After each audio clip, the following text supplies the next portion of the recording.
James Harrison adjusted his Armani cufflinks and scanned the opulent ballroom, his jaw clenched with barely contained rage.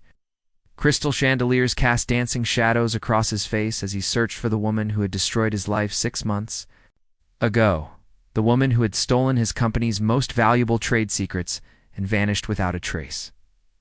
Emma Winters. She sat alone at table 12, relegated to the furthest corner like an afterthought. Her simple navy dress seemed almost defiant among the sea of designer gowns, her dark hair falling in soft waves around shoulders that had once trembled beneath his touch. She looked smaller than he remembered, more fragile. Clutching a champagne glass she hadn't sipped, the irony wasn't lost on him. Victoria's wedding had provided the perfect cover for what he'd spent months planning. His private investigators had finally tracked Emma here, to her cousin's celebration, where she believed herself safe among family and strangers. She had no idea he was coming. James moved through the crowd with predatory grace, his reputation as tech billionaire James Harrison opening paths wherever he walked. Guests whispered his name, their eyes following his progress across the marble floor. But his focus remained laser-sharp on the woman who had betrayed him so completely that the memories still burned in his chest like acid. 6 months ago, Emma had been his everything.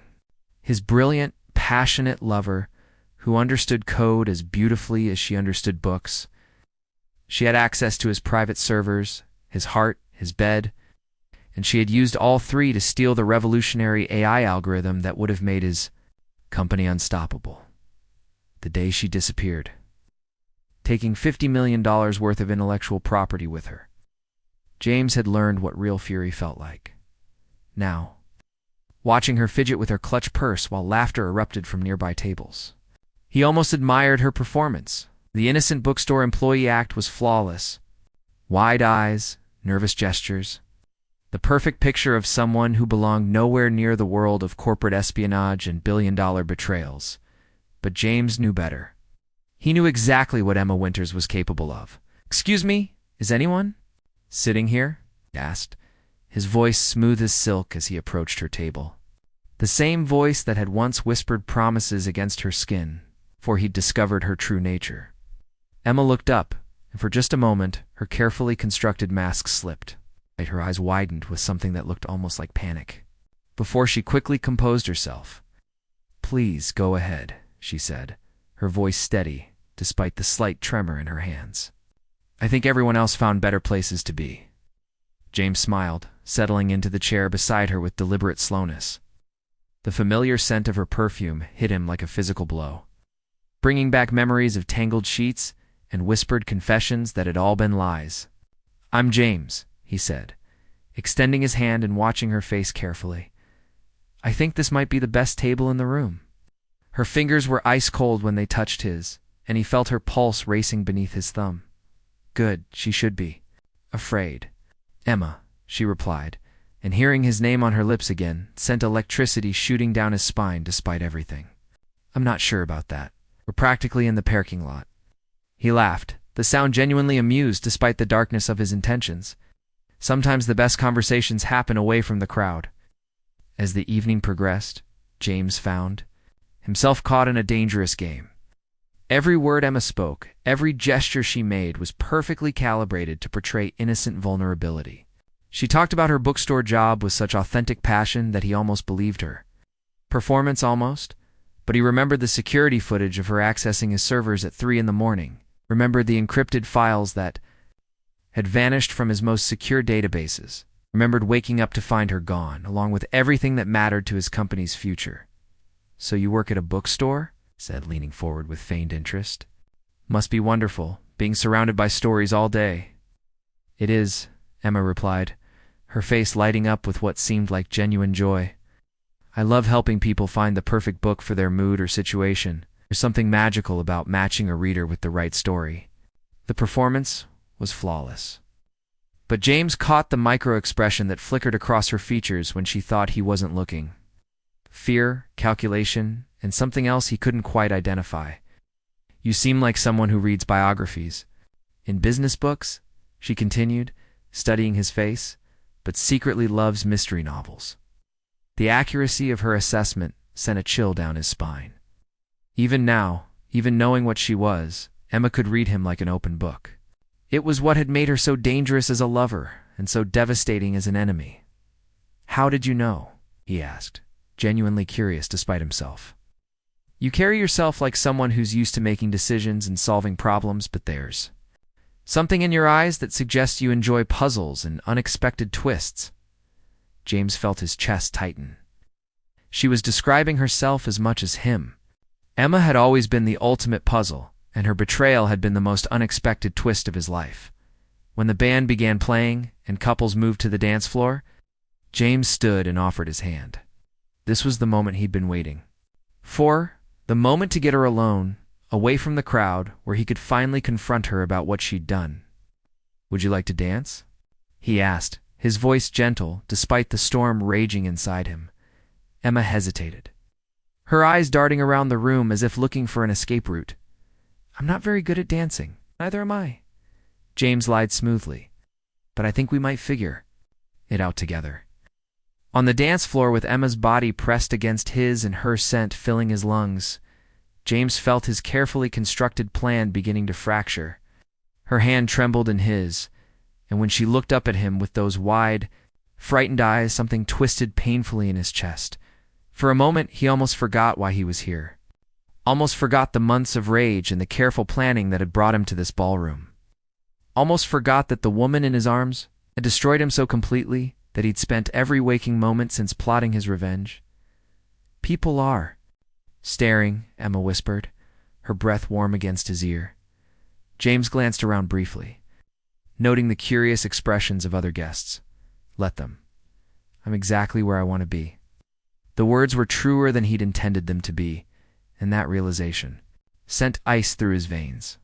Even knowing what she was, even knowing what she'd done, some part of him still responded to Emma Winters like a moth to flame. But flames, James reminded himself as they swayed to the music, had a way of burning everything they touched. During dinner, Emma's hands shook as she reached for her wine glass.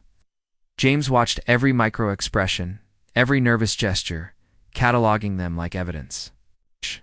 She was good, but he'd learned to read her tells during their 3 months together.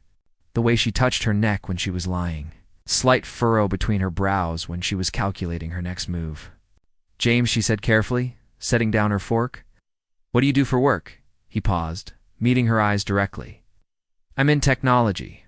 Software development, mostly." It wasn't exactly a lie, but Emma's face tightened almost imperceptibly. She knew. Of course she knew.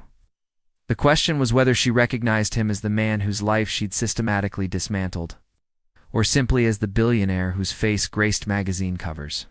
Before she could press further, Victoria appeared at their table with Robert in tow, her cheeks flushed from champagne and dancing. "Emma?" Victoria exclaimed, slightly breathless. "I'm so glad you could make it. I see you've met James Harrison." James felt Emma's entire body go rigid beside him. Her wine glass slipped from nerveless fingers, sending Bordeaux splashing across the white tablecloth like blood. Robert grinned and clapped James on the shoulder. "This guy's too modest to mention it, but he's the reason I could afford this whole wedding. His company went public last year and made him stupidly wealthy." The color drained from Emma's face so completely that for a moment, James thought she might faint. Her breathing became shallow, rapid, and he caught the faint scent of panic sweat beneath her perfume.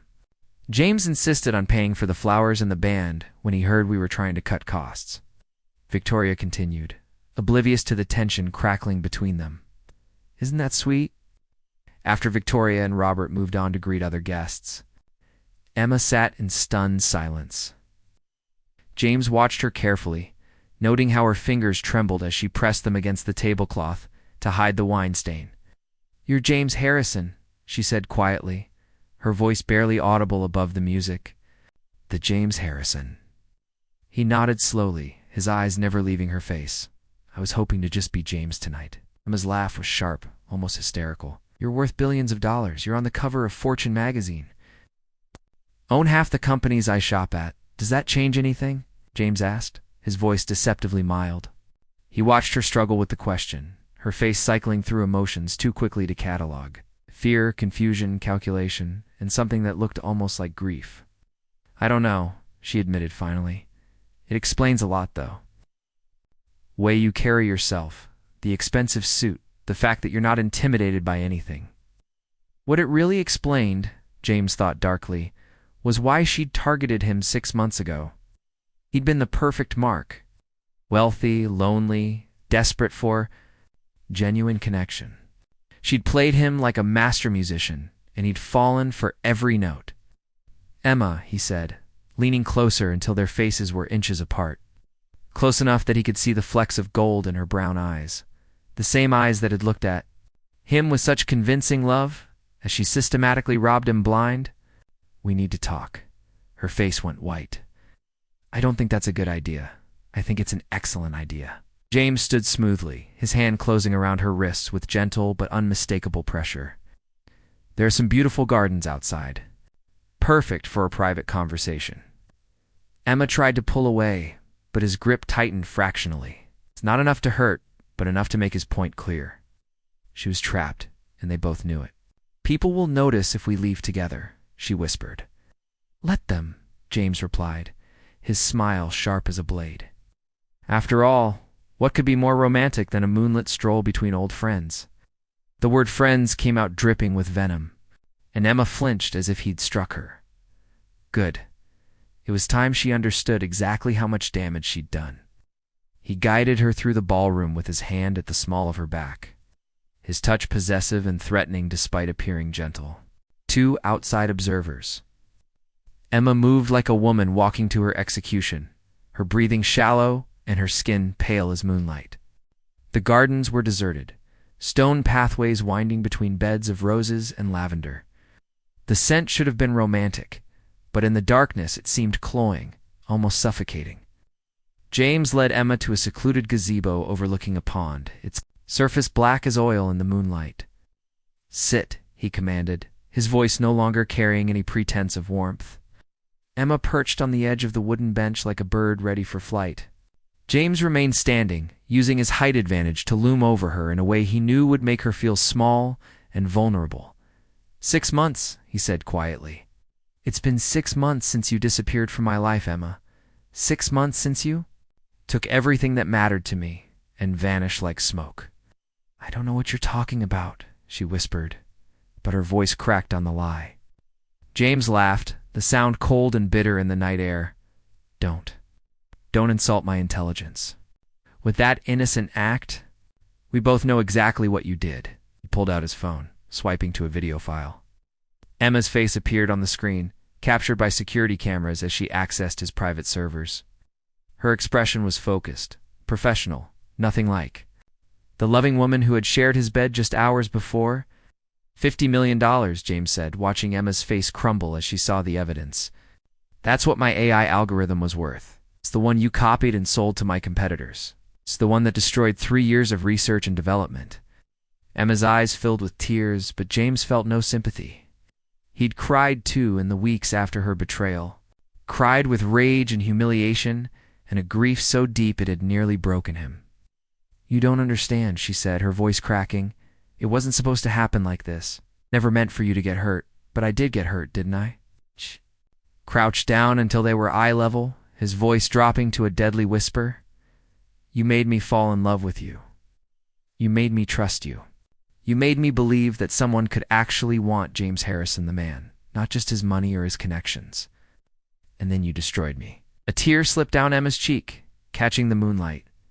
"James, please, let me explain." "Explain? What? How you seduced me to get access to my company? How every kiss, every touch, every whispered I love you was just part of your con? How you looked me in the eye and told me you'd never hurt me while you were already planning to disappear?" Emma was crying openly now, her shoulders shaking with silent sobs. But James felt no mercy. He'd loved this woman with everything he had, and she'd used that love to destroy him. "I know who you really are now, Emma Winters," he said, standing and straightening his jacket. "The question is, what am I going to do about it?" Emma wiped her tears with the back of her hand, leaving dark smudges of mascara across her knuckles. When she looked up at James, her expression had changed. The fear was still there, but underneath it was something harder, more desperate. You want the truth? She said, her voice raw but steady. Fine, but you're not going to like it. James crossed his arms, his stance radiating skepticism. Try me. Emma took a shuddering breath, her hands clenched into fists in her lap. I was never supposed to fall in love with you. Convenient, James said coldly. The classic, it was real for me defense. Shut up and listen, Emma snapped, surprising them both with her sudden fierceness. You think you know what happened? But you don't know anything. She stood abruptly, pacing to the edge of the gazebo like a caged animal. The moonlight caught the tears still streaming down her face, but her voice was growing stronger with each word. My real name isn't Emma Winters. It's Emma Chen, and 6 months ago, I was the best corporate spy money could buy. Blackstone Industries hired me to steal your algorithm, and I was supposed to seduce you, get the information, and disappear. Lean, simple, professional. James felt the world tilt slightly. Emma Chen. He'd heard that name whispered in corporate boardrooms, always. With a mixture of fear and respect, the ghost who could infiltrate any company, steal any secret, and vanish without a trace. Blackstone, he repeated, the pieces clicking into place. His biggest competitor, run by Marcus Blackstone. A man who'd tried to destroy James's company through legitimate means for years. The job was supposed to take 2 weeks, Emma continued, her back still turned to him. Get close to you, access your servers, copy the algorithm, and disappear. Marcus was paying me $5 million, enough to retire and start over somewhere. Nobody would ever find me? But, James prompted, his voice barely controlled. Emma turned around, and the raw pain in her eyes nearly staggered him. But you weren't what I expected. You weren't some cold, calculating businessman I could manipulate without conscience. You were kind. You were lonely. You talked about your dreams like they mattered more than money. Made me laugh. She laughed bitterly, wiping fresh tears from her cheeks. Do you know what it's like to be paid to seduce someone and then actually fall in love with them? To know that every moment of happiness is built on a lie? To know that you're going to destroy the first person who ever made you feel human? James felt his carefully constructed rage beginning to crack. So why did you do it? If you really loved me, why didn't you just tell me the truth? Because Marcus Blackstone doesn't accept failure, Emma said, her voice dropping to a whisper. And because he had leverage on me that made refusing impossible. She pulled out her phone with trembling fingers, scrolling to a photo. When she turned the screen toward James, he saw a young girl with Emma's dark hair and delicate features. Maybe 8 years old, grinning as she held up a drawing. My daughter, Lily, Emma said, her voice breaking. Marcus found out about her. Found out I'd been hiding her in a private school in Vermont under a different name. Said if I didn't complete the job, if I didn't deliver your algorithm exactly as promised, he'd make sure she disappeared. And Marcus Blackstone has the resources to make good on that threat. James stared at the photo, his mind reeling. A daughter. Emma had a daughter she'd never mentioned, never even hinted at during their 3 months together. She doesn't know. What I do for a living, Emma continued, her voice thick with shame. She thinks I work for a tech consulting firm, that all my travel is for boring business meetings. She's never known that her mother is a criminal, a liar, a woman who destroys people's lives for money. Why are you telling me this now? James asked, his voice hoarse. Emma laughed, but it was a broken sound.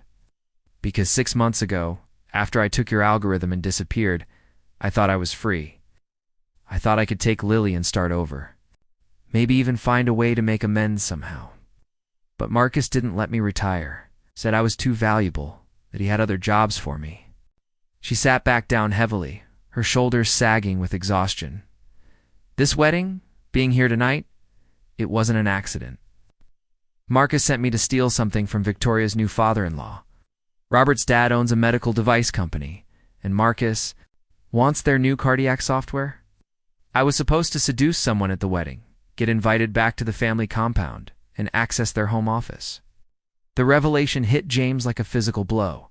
You were going to do it again. I was. Going to try, Emma admitted, her voice barely audible. I've been trying for 6 months to find a way out. A way to protect Lily without destroying more innocent people. But every door I've tried has led to a dead end. James studied her face in the moonlight, searching for lies, for the calculated manipulation he'd expected to find. Instead, he saw only exhaustion, desperation, and a bone-deep weariness that made her look older than her 28 years. "The algorithm," he said slowly. "Is it really gone?"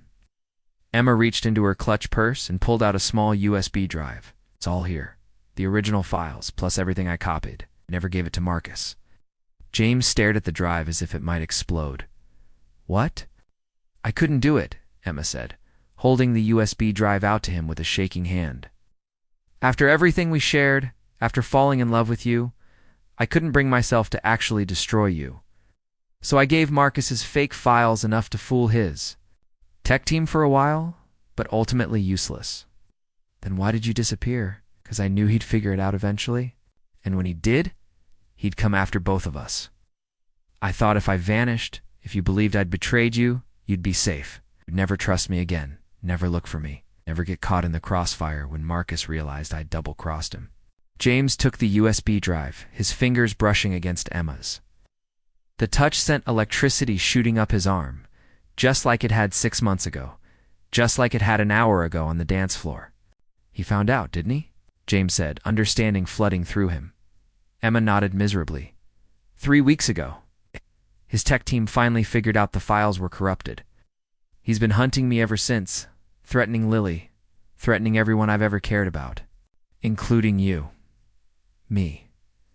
He knows I fell in love with you. He knows that's why I couldn't complete the job, so now he wants to use you to get to me." Emma's voice was urgent now, desperate. "James, you need to leave tonight. Get as far away from here as possible, because Marcus Blackstone is coming, and he's going to use both of us to get what he wants." As if summoned by her words, the sound of car doors slamming echoed across the gardens. James saw headlights cutting through the darkness, multiple vehicles approaching the wedding venue. Emma's face went white with terror. "He's here!" James pocketed the USB drive and grabbed Emma's hand, pulling her deeper into the shadows of the gazebo. Through the rose bushes they could see men in dark suits spreading out across the wedding venue like a plague of locusts. "How many?" James whispered. "Too many," Emma replied, her body pressed against his as they crouched behind the wooden railing. "Marcus doesn't take chances." The sound of breaking glass echoed from the ballroom, followed by screams. James felt his blood turn to ice as he realized innocent wedding guests were being caught in whatever net Marcus Blackstone had cast. "I have to get out of here," he said. But Emma shook her head. "There's nowhere to run. Marcus has been tracking me for weeks. He knows every move I make, every place I might hide." Her voice was hollow, defeated. "He's not just here for the algorithm. James, he's here to make an example of what happens when someone crosses him." A new voice cut through the night air, amplified by some kind of speaker system. Cold, cultured, with just a hint of an accent that spoke of expensive education and old money. "Ladies and gentlemen, my apologies for the interruption. My name is Marcus Blackstone, and I'm here on urgent business. I'm looking for 2 people who should be among your guests tonight, Emma Chen and James Harrison. I'm sure you'll understand that this is a private matter that requires immediate resolution." James felt Emma's entire body start to shake. "He's going to hurt them," she whispered. "All those innocent people, and he's going to hurt them because of me." Through the gardens, they could see figures moving through the ballroom. Some guests were being herded into groups, others were being questioned individually. The celebration had become a hostage situation in minutes. "There has to be a way out," James said, his mind racing through possibilities. "My security team, the police, ... Marcus owns half the police in this county," Emma said bitterly. "And your security team is probably already compromised." He's had months to plan this. Flashlight beams swept across the gardens, too close for comfort. James pulled Emma further into the shadows, his arm around her waist, feeling her heart hammering against his chest. "I'm sorry," she whispered against his neck. "I'm so sorry I dragged you into this. I should have stayed away, Should have known he'd use you to get to me. Stop, James said firmly. We're going to figure this out. But even as he said the words, he could see more men emerging from the ballroom, their search pattern methodical and thorough. They had maybe minutes before being discovered. Marcus's voice echoed again, closer now. I know you can hear me, Emma, and Mr. Harrison. I do hope you'll forgive this dramatic interruption of your evening. But when business associates fail to honor their commitments, sometimes extreme measures become necessary. A woman screamed from inside the ballroom, the sound cutting off abruptly. Emma made a choked sound of anguish. Have to go to him, she said, starting to rise. I can't let him hurt innocent people because of my mistakes. James caught her arm, pulling her back down. That's exactly what he wants. You walk in there, and you're dead. We're both dead. Then what do you suggest? Emma's eyes were wild with desperation. Because in about 30 seconds, those men are going to find us, and then this all becomes academic anyway. James was quiet for a moment, his brilliant mind working through scenarios at lightning speed. Then his expression hardened into something. That would have made his business competitors run for cover. We give him what he wants, he said quietly. What? Not the algorithm. Something better. James pulled out his phone, quickly scrolling through contacts. Marcus Blackstone has been trying to destroy my company for years through conventional means. Corporate raids, poaching employees, undercutting contracts. But he's never been able to touch the core of what makes Harrison Technologies valuable. Emma stared at him in confusion. I don't understand. He doesn't just want your algorithm. Emma, he wants me. He wants to own me, control me, use my reputation and connections to legitimize whatever schemes he's running. James's smile was sharp as a razor. So we're going to let him think he's won. Before Emma could ask what he meant, James stood up, pulling her with him. His posture changed, becoming the confident billionaire who commanded boardrooms and bent markets to his will. Marcus, he called out, his voice carrying across the gardens. I believe you're looking for us. Within seconds, they were surrounded by armed men in suits. Always. Emma's face was pale with terror, but James looked almost relaxed as if being held. At gunpoint was just another business meeting. Marcus's Blackstone emerged from the shadows like something out of a nightmare. Tall, silver-haired, with the kind of predatory elegance that spoke of generations of wealth built on other people's suffering. His smile was warm and charming, which somehow made him infinitely more terrifying. James Harrison, Marcus said, extending his hand as if they were meeting at a cocktail party. Such a pleasure to finally meet face to face. And Emma, my dear girl, you've led us quite a chase. James shook the offered hand, his grip firm and businesslike. Mr. Blackstone, I have to say, your methods are a bit dramatic for a corporate negotiation. Marcus laughed, the sound genuinely delighted. I do so appreciate directness in business dealings. We step inside. I think the ballroom provides a more suitable venue for our discussion. As they were escorted back toward the wedding venue, James caught Emma's hand and squeezed it once. When she looked at him, confused and terrified, he mouthed a single word: trust. Emma's eyes widened, but before she could respond, they were inside the ballroom. The scene was surreal. Wedding guests sat in neat rows, watched over by armed guards. While Marcus's men had transformed the head table into a makeshift command center, Victoria sat with Robert near the front. Her wedding dress torn and her face streaked with tears. When she saw Emma, her expression cycled through confusion, recognition, and finally, a kind of horrified understanding. Now then, Marcus said, settling into what had been the bride's chair with casual ownership. Let's discuss the terms of our new partnership. Marcus leaned back in his stolen throne, his fingers steepled as he studied James and Emma like specimens under a microscope. The wedding guests watched in terrified silence while armed men stood at every exit. The situation is quite simple, Marcus began, his cultured voice carrying easily across the ballroom. Emma failed to deliver what she was paid for. You, Mr. Harrison, have something I want. And I have something you both care about. He gestured, and one of his men brought forward a tablet, its screen showing a live video feed. A young girl with Emma's dark hair sat in what looked like a hotel room, coloring in a book. Was completely unaware she was being watched. Emma made a sound like a wounded animal. "Lily, safe and sound," Marcus assured her with mock kindness. Now, she believes she's on a special surprise vacation, courtesy of her mysterious benefactor who's been paying her school fees all these years. Lovely child. It would be such a shame if anything happened to her. James felt Emma's hand trembling in his, but when he looked at her face, he saw something unexpected. Not just fear, but a cold, calculating rage that matched his own. "What do you want?" James asked, his voice steady.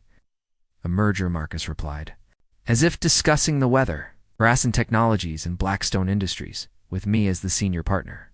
Naturally. You'll retain a figurehead position, of course. Your reputation and connections are too valuable to waste. And if I refuse?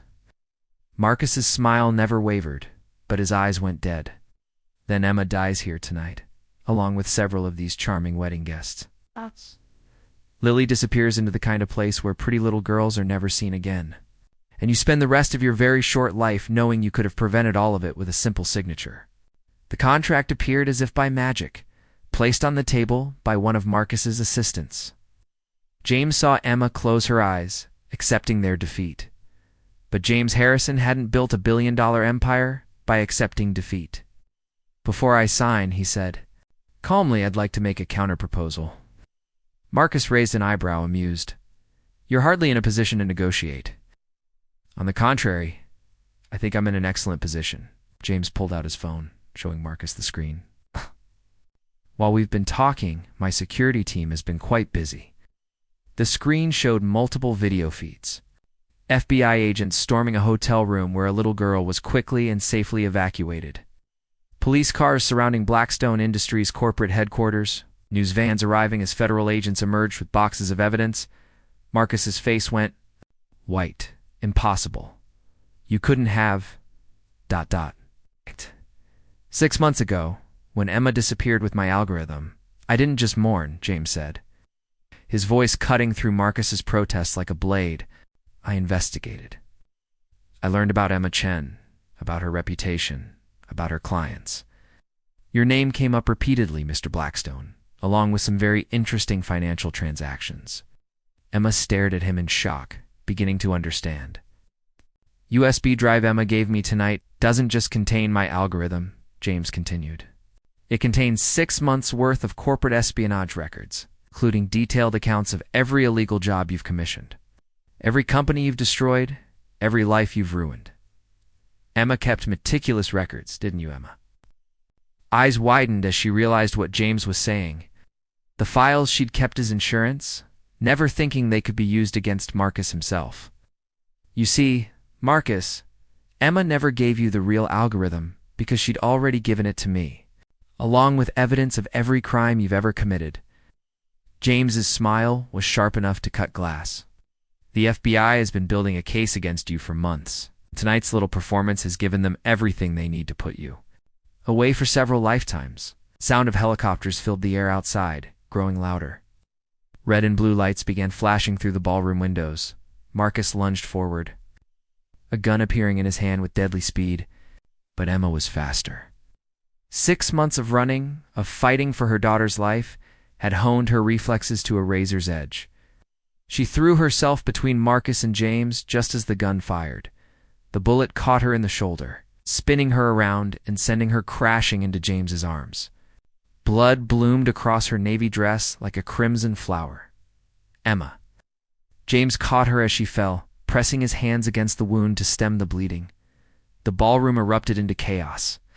Marcus's men, realizing they were surrounded and outnumbered, began surrendering one by one. Federal agents poured through every entrance, their voices shouting commands and securing the scene. Marcus himself stood frozen, his gun hanging loose in his grip. Staring at the blood on Emma's dress was something that might have been regret. "It didn't have to end this way," he said quietly. "Yes, it did," Emma replied, her voice weak but determined. "It ended the moment you threatened my daughter." Marcus dropped the gun, his hands raised as federal agents surrounded him. As they led him away in handcuffs, he looked back at Emma one last time. You were the best I ever trained, he said, almost sadly. Such a waste. No, Emma said, leaning heavily against James as paramedics rushed toward them. This is the first thing I've done right in years. 3 months later, Emma sat in the garden of James's Malibu estate, watching Lily chase butterflies among the roses. The 8-year-old had adapted to her new life with the resilience of childhood. Though she still asked difficult questions about why Mommy had been hurt and why they'd had to move so far away, the bullet wound had healed, leaving only a small scar on Emma's shoulder. The deeper wounds, the ones carved by years of lies and violence and self-hatred, were taking longer to mend. She's beautiful, James said, settling beside Emma on the stone bench. She has your eyes, and your stubborn streak. Apparently, Emma replied, smiling as Lily triumphantly captured a monarch butterfly, only to immediately set it free. She's decided she wants to be an entomologist when she grows up. Yesterday it was marine biology. Smart kid. She has time to figure it out. James was quiet for a moment, watching the afternoon sun paint gold highlights in Emma's dark hair. We all do. Emma turned to study his profile, still sometimes amazed that he was real, that he was here, that he'd chosen to forgive her despite everything. Any regrets? About what? Saving you? Stopping Marcus? Finally getting my algorithm back? James shook his head.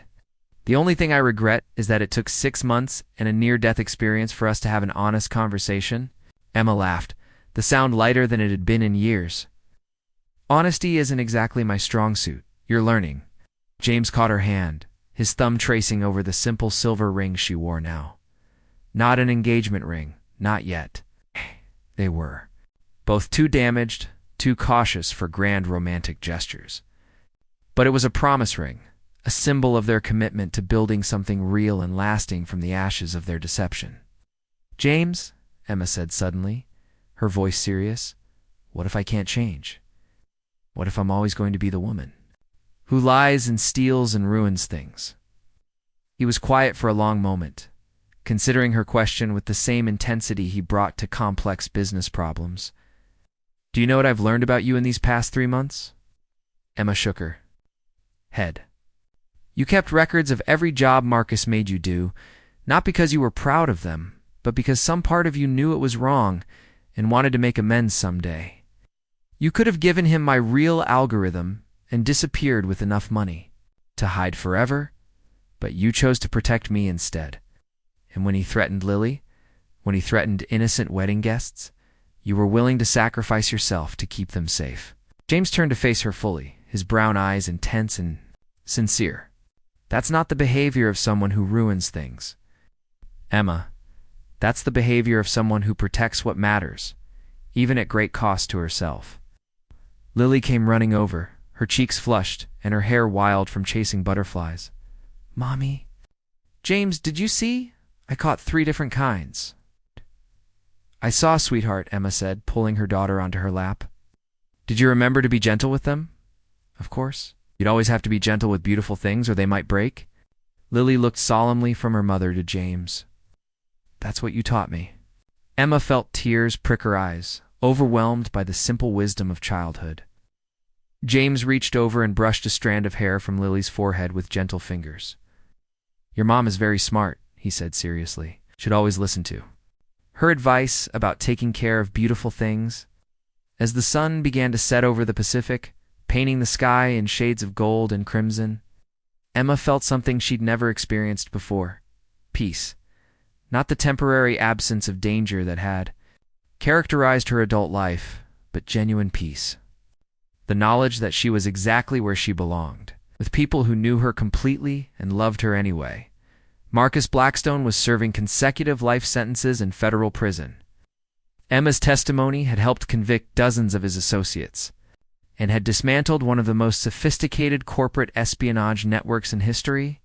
The FBI had offered her immunity and a new identity in exchange for her cooperation, but she'd chosen instead to face the consequences of her actions.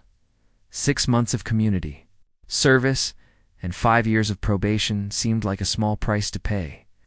For a chance at redemption? What are you thinking about? James asked softly. Emma smiled, watching Lily examine a flower with the intense concentration of a scientist. I'm thinking about how strange it is that the worst thing I ever did led to the best thing that's ever happened to me. Falling in love with your mark wasn't exactly standard operating procedure. James agreed with a wry smile. No, Emma said, leaning against his shoulder as the first stars appeared in the darkening sky. But maybe that's the point. Maybe the best things happen when we stop following the rules and start following our hearts. James pressed a kiss to the top of her head, breathing in the familiar scent of her shampoo mixed with the salt air and blooming jasmine. In that case, I have a question for you. Emma looked up at him, her heart starting to race at the serious expression on his face. Emma Chen, James said formally, reaching into his pocket. Former spy, current bookstore owner, mother to the most amazing 8-year-old on the planet, and the woman who saved my life in more ways than one. He pulled out a small velvet box, his hand steady despite the magnitude of the moment. Will you marry me? Emma stared at the ring, a simple solitaire that caught the last rays of sunlight and threw rainbows across her palm. It was perfect. Elegant without being ostentatious, valuable without being vulgar, just like the man offering it to her. Yes, she whispered, then louder. Yes, of course, yes. Lily squealed with delight as James slipped the ring onto Emma's finger, immediately launching into a detailed explanation of how she was going to be the best flower girl in the history of weddings. As they sat together in the gathering darkness, Emma realized that for the first time in her adult life, she wasn't planning an escape route. She wasn't calculating angles or preparing for betrayal. She was simply present in the moment, surrounded by love, looking forward to a future she'd never dared to imagine. The woman who had once been the ghost who could steal anything had finally stolen something worth keeping, a life of her own. The end.